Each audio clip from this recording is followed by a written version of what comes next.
जय हिंद जय भारत। पूर्व सैनिकों के लिए भारत इलेक्ट्रॉनिक्स लिमिटेड की ओर से वैकेंसीज निकाली गई है। सिक्योरिटी गार्ड के पद है। यहाँ पे आप देख सकते हैं हवलदार सिक्योरिटी के तौर पर यहाँ पर लिया जाएगा। हवलदार सुरक्षा पद का नाम है। जिन्होंने भी 15 साल सर्विस की है आर्मड फोर्सेस में, SSLC जिनका एजुकेशन है वो इन वैकेंसीज के लिए अप्लाई कर सकते हैं। 43 ईयर मैक्सिमम है आयु सीमा, जो कि जनरल के लिए है। बाकी SC ST OBC EWS को एज में रिलैक्सेशन दिया जाएगा। नंबर ऑफ वैकेंसीज 15 है, जिसमें कि अनरिजर्व वर्ग की 5 वैकेंसीज, EWS की 3, OBC 4, SC के लिए 2 और ST के लिए 1 वैकेंसी रिजर्व है।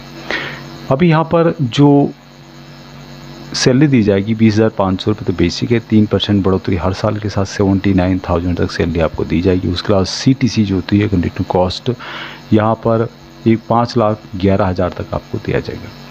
अब इन वैकेंसीज के लिए ऑल इंडिया से अप्लाई कर सकते हैं। साथ में अपर एज लिमिट जो है ये सामान्य वर्ग के लिए होती है। बाकी जो 3 साल की छूट है EWS NCL को दिया जाएगा। अनुसूचित जनजाति और अनुसूचित जाति के लिए 5 वर्ष तक की छूट दी जाएगी, तो उसके हिसाब से आप अपना एज कैलकुलेशन कर सकते हैं।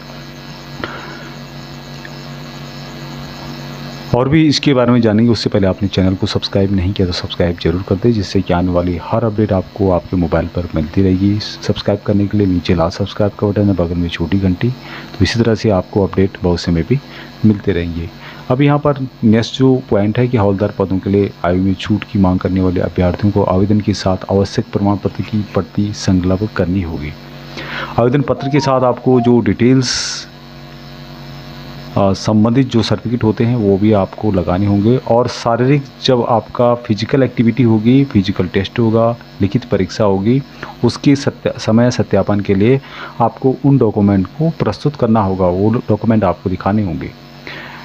अभी और यहाँ पर जानकारी दी गई है संबंधित जो भी OBC EWS NCL संबंधित जो फॉर्मेट हैं सर्टिफिकेट के, वो आपको इसकी ऑफिशियल वेबसाइट में मिल जाएंगे। अभी ये वैकेंसी सभी जो है 100% पूर्व सैनिकों के लिए है।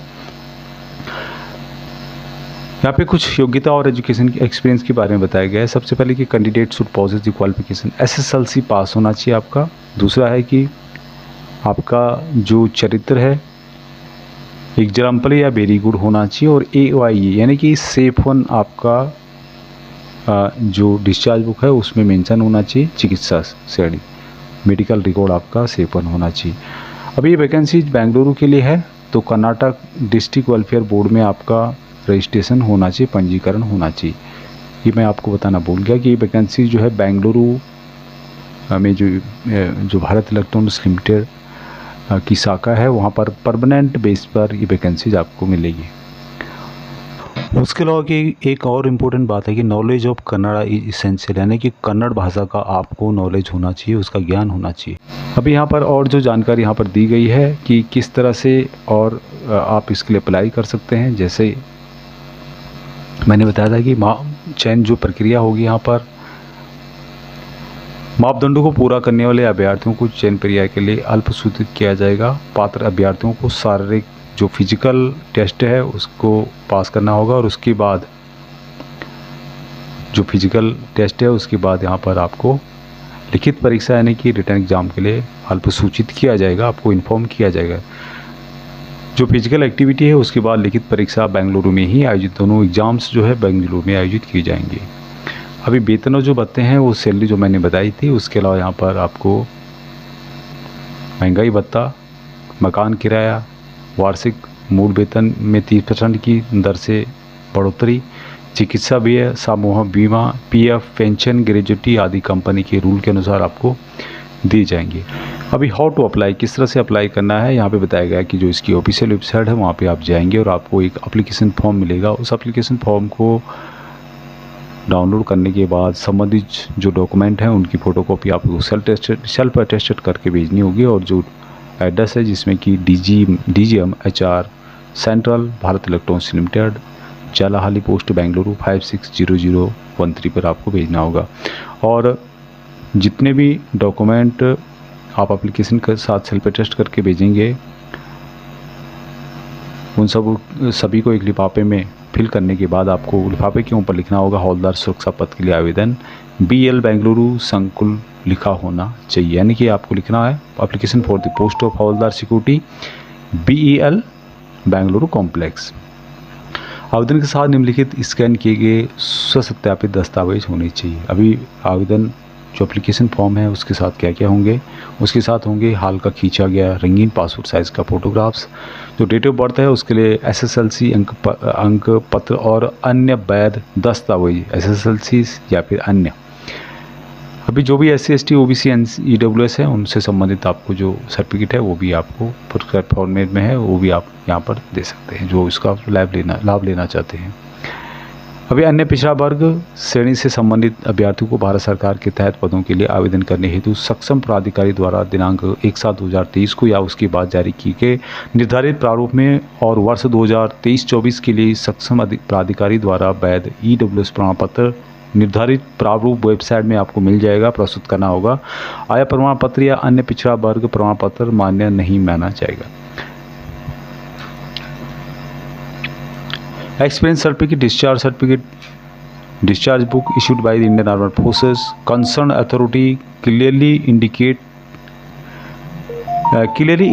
the medical category, safe fund, date of discharge and exemplary very good record वगैरह। तो जो भी आपके डॉक्यूमेंट है उसमें डिस्चार्ज बुक में उसमें मेंशन होना चाहिए, आपका मेडिकल कैटेगरी दिखाई देना चाहिए। हाँ, उसके अलावा आपका जो करेक्टर है वेरी गुड या एग्जाम्पल जो भी है वो आपको यहाँ पर क्लियर दिखा देना चाहिए। अभी यदि आप वर्तमान में कार्यरत हैं तो आप संबंधित जो अथॉरिटी है उसके थ्रू आप भेज सकते हैं, लेकिन आपको एक बात का ध्यान रखना होगा कि जो कि मेडिकल कैटेगरी से रिलेटेड सपोर्टिंग डॉक्यूमेंट आपको देने होंगे, करेक्टर से रिलेटेड जो संबंधित डॉक्यूमेंट है वो भी आपको भेजने होंगे। पंजीकरण का दस्तावेज और कर्नाटक जिला सैनिक बोर्ड की संख्या जो होती है, रजिस्ट्रेशन जो नंबर होता है वो भी आपको देना होगा।